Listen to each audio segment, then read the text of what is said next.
आज पुन्हा एकदा आपण निघालो आहोत कोकणच्या त्या पवित्र आणि शांत भक्तीने आलेल्या भूमीकडे, जिथे प्रत्येक वाऱ्याच्या झुळकीत दैवत्व जाणवतं, जिथे समुद्राच्या लाटाही जणू हरिनाम गातात. आपण पोहोचत आहोत अलिबाग जवळील चौलमधल्या आंबेपूर गावात. आणि ते उभं आहे एक असं मंदिर जे फक्त मंदिर नाही तर आध्यात्मिक अनुभव आहे. जय गिरणारी शिवदत्त मंदिर. मित्रांनो, हे मंदिर साधं नाही, हे मंदिर आहे शिवपिंडीच्या आकारात साकारलेलं. होय, अख्खं मंदिरात जणू एक दिव्य शिवलिंग, भक्ती, श्रद्धा आणि संकल्पाचा साक्षात अवतार. परमपूज्य प्रमोद केने काकांनी उभारलेले मंदिर आज अनेकांच्या चर्चेचा विषय ठरलाय. पण प्रश्न पडतो, शिवलिंगाच्या आकारचं मंदिर बांधायची प्रेरणा त्यांना कशी मिळाली? आज आपण हे सगळं जाणून घेणार आहोत थेट केने काकांकडूनच, त्यांच्या शब्दातून, त्यांच्या अनुभवातून आणि त्यांच्या श्रद्धेच्या प्रवासातून. चला, आता आपण मंदिराच्या प्रवेशद्वारासमोर उभे आहोत. समोर उंच कमान, शांत वातावरण, आतून येणारा मंद घंटानाद. मी आता हळूहळू या पवित्र प्रवेशद्वारातून आत शिरतोय. पाय आत टाकताच मनात एक वेगळीच शांती उतरते. जणू या जागेत काहीतरी दिव्य आहे. मंदिरात प्रवेश करताच आपल्याला दिसतो एक भव्य देखणा नंदी. मी सर्वप्रथम नंदीला नमस्कार करतो. इतका आकर्षक नंदी आहे हा की आपली नजर आपोआप त्याच्याकडे खेचली जाते.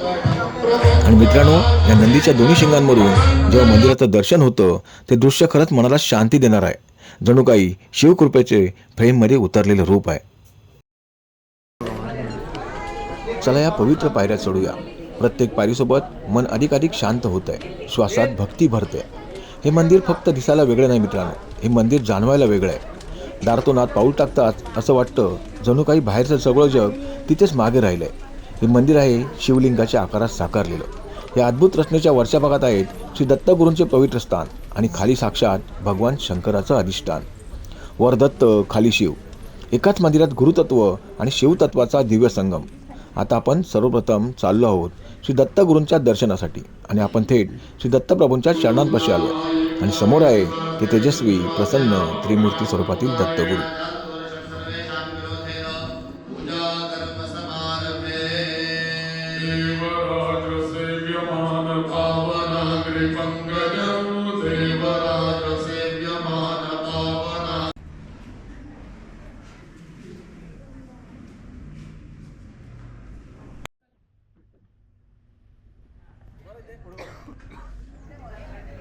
श्री दत्तगुरूंचं प्रसन्न तेजस्वी दर्शन घेऊन मन अक्षरशः भरून आलंय.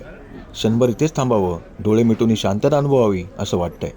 पण मित्रांनो, या मंदिराची रचना जितकी अद्भुत आहे तितकीच अर्थपूर्णही आहे. वर गुरुतत्वाचं अधिष्ठान घेतल्यानंतर आपण आता चाललो आहोत खाली साक्षात शिवतत्वाच्या दर्शनासाठी. चला, हळूहळू या पायऱ्या उतरूया. प्रत्येक पायरीसोबत एक वेगळीच ऊर्जा जाणवते, जणू दत्तांची कृपा आपल्या शिवाच्या चरणी घेऊन चालली आहे. आता आपण खाली येत आहोत, जिथे विराजमान आहेत साक्षात उमा महेश्वर. चला मित्रांनो, भक्तिभावाने, नम्रतेने आता घेऊया महादेवाचं पवित्र दर्शन.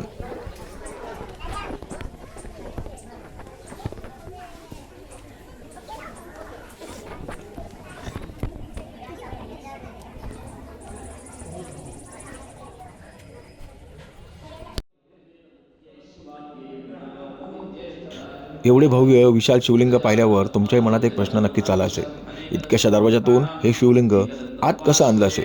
हो ना, डोक्यात विचार आलाय ना? तर चला, ह्या मागची रंजक आणि अद्भुत कथा जाणून घेऊया परमपूज्य केने काकांकडून. आतमध्ये जे शिवलिंग दिसतंय ते जबरदस्त मोठं, म्हणजे साधारण 1.5 टन वजनाचं तर नुसतं शिवलिंग आहे. आणि 4.5 फूट हाईट आहे त्याची. आणि खालची साळुंकी आहे ती जवळजवळ 4.5 फूट डाया आणि 6.5 फूट लांब आणि जवळजवळ 2.25 फूट अशी उंच, अशा पद्धतीची ती आहे. आता तुम्ही मंदिराचा दरवाजा पाहिला तर अगदी छोटा आहे आणि त्याच्यातून हे जाणं कठीण होतं, कारण ते 5 टन वजनाचं होतं.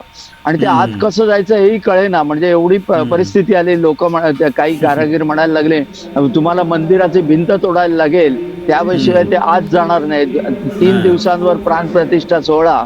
आणि अशा याच्यामध्ये आम्ही पूर्वीच्या वेळेला कसे, मी बेसिकली केमिकल इंडस्ट्रीमध्ये होतो, त्यामुळे ते रोलर वगैरे वापरून आम्ही विथिन हाफ एन आवर आम्ही त्या आतमध्ये ते शिवलिंग ठेवलं. अशा इथली सगळ्यात आश्चर्यकारक गोष्ट म्हणजे या मंदिरात एकही धातूची वस्तू वापरलेली नाही, एकही स्लॅब वापरलेला नाही. मग प्रश्न असा उभा राहतो, हे मंदिर बांधलं तरी कसं? याचं उत्तर आपल्याला देतील स्वतः परमपूज्य प्रमोद केने काका. मंदिर महाशिवरात्र 2016ला आम्ही या मंदिराची उभारणी केली. अच्छा. आणि याच्या मंदिराची उभारणी करताना संपूर्ण मंदिर हे भिक्षेद्वारे मी उभं केलंय. गिरनारवर प्रवचन आणि भिक्षा मागून हे मंदिर उभं केलंय. इकडे वाम मार्गाचा वाईट कर्माचा पैसा घ्यायचा नाही म्हणून महाराजांचा आदेश होता आणि त्यानुसार हे मंदिराचं शिवलिंगाच्या आकाराचं हे मंदिर आहे. आणि वरती सुद्धा एक शिवलिंग आहे. सो बेसिकली सुरुवातीला आम्ही वरती फक्त दत्त मंदिर उभारणार होतो आणि खाली फक्त गोडाऊन असं त्यांचा कॉन्सेप्ट होता. आणि महाराजांनी सांगितलं ते या ठिकाणी स्लॅब टाकायचा नाही, आयर्न वापरायचं नाही. तर त्या दृष्टिकोनातून आमचा प्रयत्न चालला होता. पहिले आर्किटेक्ट आले, ते म्हणाले नाही, इट इज नॉट पॉसिबल. म्हटलं तुम्हाला शक्य नसेल तुम्ही बाजूला व्हा. मग पुण्याचे स्ट्रक्चरल इंजिनियर आहेत वामन काका कुलकर्णी, त्यांना सांगितलं. ते म्हणाले आपण प्रयत्न करू. आणि आम्ही तिकडे बसलेला असताना संपूर्ण हे करत असताना त्यांच्याही डोक्यात येईन आपण आम्हाला महाराजांनी बुद्धी दिली की अशा रीतीने करा. पूर्वीच्या काळी जसे तुम्ही किल्ल्यावरची वगैरे जडणघडण पाहिली असेल, अँग्युलर कसे दगड कापून हे करतात, तद्वत या मंदिराची उभारणी केली गेली आणि हे मंदिर उभारलं गेलं. त्यामुळे बरीच जण विचारतात मंदिराचे आर्किटेक्ट कोण आहेत, तर म्हटलं महाराज महाराज. तुम्ही बघायला जाऊया, मला ते कधीपासून बघायचं होतं.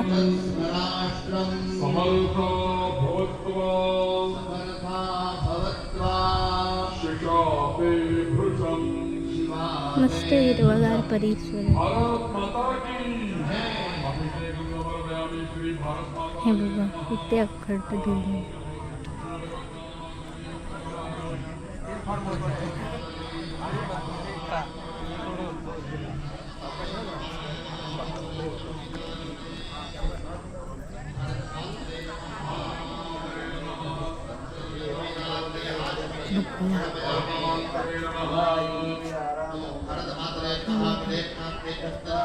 दत्तांची मूर्ती आहे. हे अखंड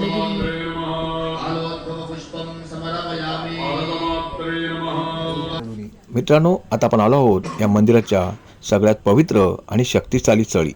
ही आहे जय गिरणारी शिवदत्त मंदिरातील अखंड ध्वनी.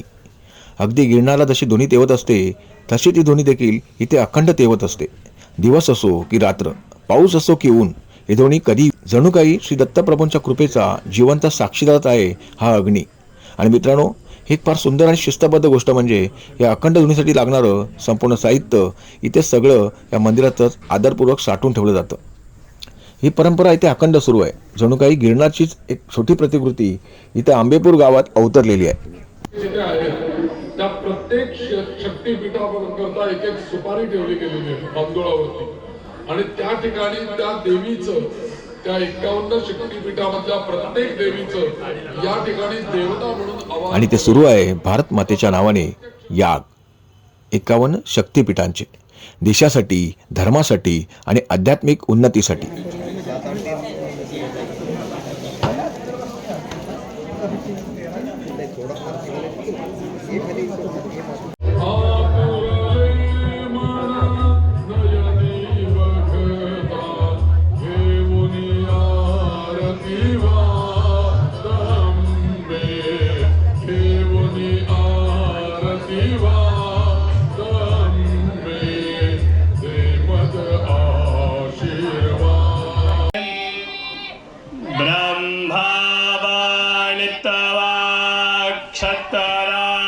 आज या पवित्र मंदिर परिसरात एक वेगळंच आकर्षक आणि मनाला भारून टाकणारं दृश्य पाहायला मिळालं. इथं भरलं आहे भक्तिमय रांगोळी प्रदर्शन. मंदिराच्या प्रांगणात रंगाची उधळण झाली होती, पण हे रंग फक्त रंग नव्हते, ते होते श्रद्धेचे आणि भावनेचे. आणि हे बघा मित्रांनो, अखंड भारतातील सर्वात शक्तिपीठाचं दर्शन. प्रत्येक शक्तिपीठ कुठे आहे हे अखंड भारताच्या नकाशात दाखवलेलं आहे. ज्ञान, भक्ती आणि राष्ट्रभावना तिन्ही अद्भुत संगम इथे अनुभवायला मिळतो.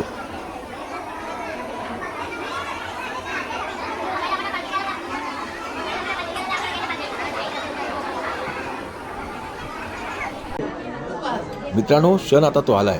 थोड्याच वेळात भारत मातेची पालखी निघणार आहे. ढोल ताशांचा गजर होईल, वंदे मातरमचा जयघोष दुमदुमेल आणि भक्तिभावाने, अभिमानाने भारत मातेची पालखी गावभर फिरणार आहे. चला आपणही तयार होऊया हे पवित्र आणि अभिमानाच्या क्षणाचे साक्षीदार होण्यासाठी. जय गिरनारी, जय गिरनारी.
श्रीपादवल्लभ दिगंबरा दिगंबरा दिगंबरा श्रीपादवल्लभ दिगंबरा दिगंबरा दिगंबरा श्रीपादवल्लभ दिगंबरा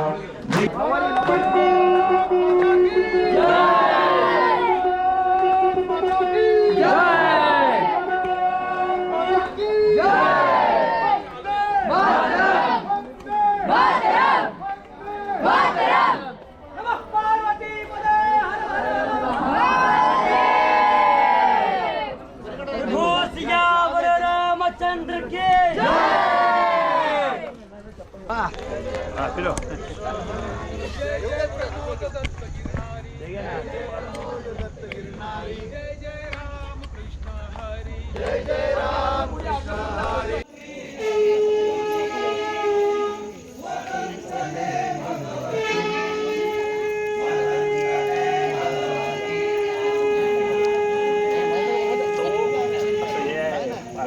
पाय लावूनच घ्यायचा मी वाजवतो.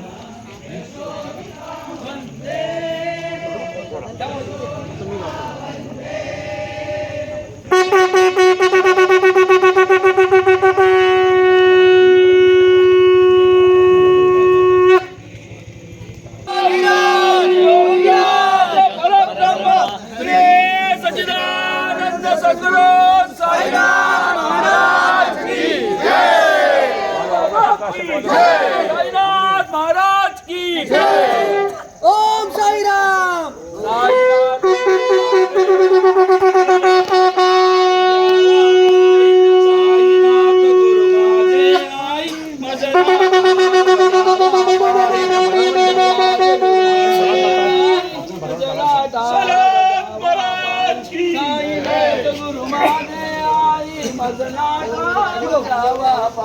साईनाथ गुरु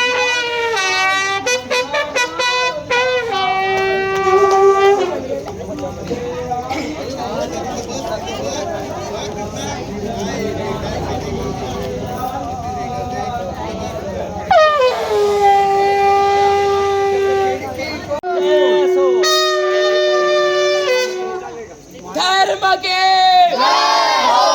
धर्म का कार्यों में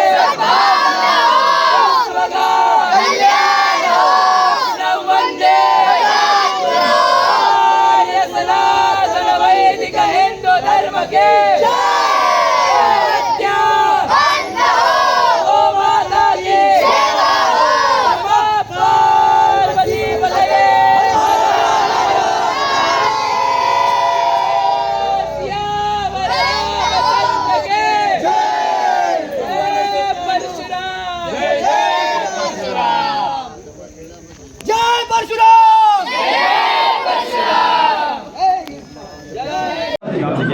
ओम दिगंबरा दिगंबरा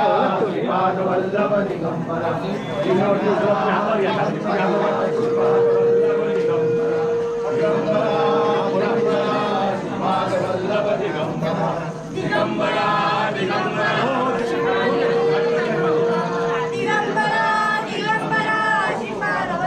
दिगंबरा ओम दिगंबरा दिगंबरा ओम दिगंबरा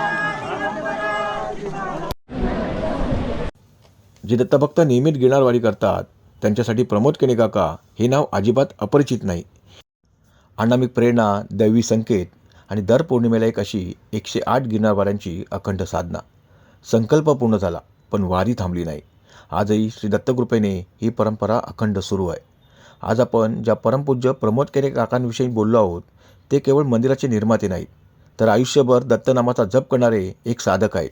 गिरनार वाऱ्या 127 वेळा, सोमनाथ 298 वेळा, चारधाम 11 वेळा, 12 ज्योतिर्लिंग 9 वेळा, पंचकेदार पूर्णतत्वास, पशुपतीनाथ 12 वेळा, गिरनारवर 971 प्रवचनं. हे फक्त आकडे नाहीत मित्रांनो, ही आहे एका साधकाची शांत, सातत्यपूर्ण आणि अखंड भक्ती. अशी ही श्री केनेकाकांची वाटचाल, श्रद्धेची, सेवेची आणि दत्तभक्तीची जिवंत साक्ष. श्री दत्त जय गिरनार.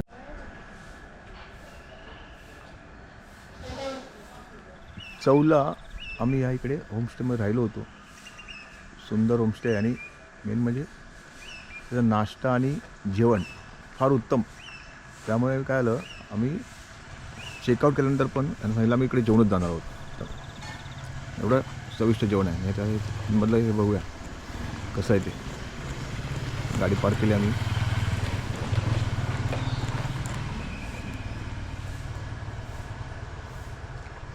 सगळ्या पोपळे आहेत. चिकूचं झाड भरलंय हे चिकूचं झाड आहे, पूर्ण चिकू बघा हे लागलेत.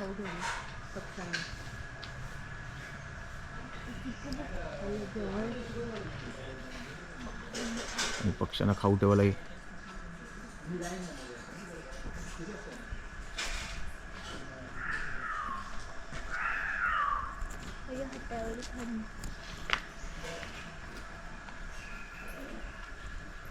हे पूर्ण नारळी, पण सर्व सुपारीच्याच झाडं लावले. सर्व अशी सुपारीची झाडं. हे मध्ये नारळ आहेत, असे नारळ कमी आहेत.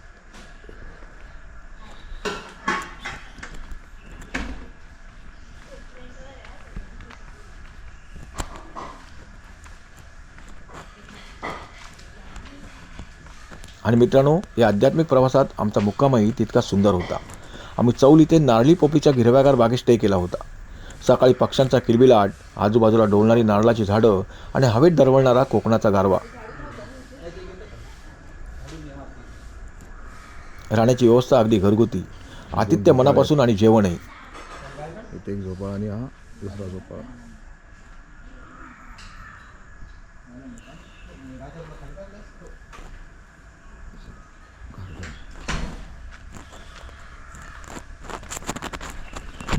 मित्रांनो, जय गिरनारी शिवदत्त मंदिर हे केवळ एक मंदिर नाही, ते आहे श्रद्धेचे केंद्र, प्रेरणेचा स्रोत आणि दत्तकृपेचे जिवंत रूप. जर तुम्ही कधी अलिबाग चौल परिसरात आलात तर या मंदिराला नक्की भेट द्या.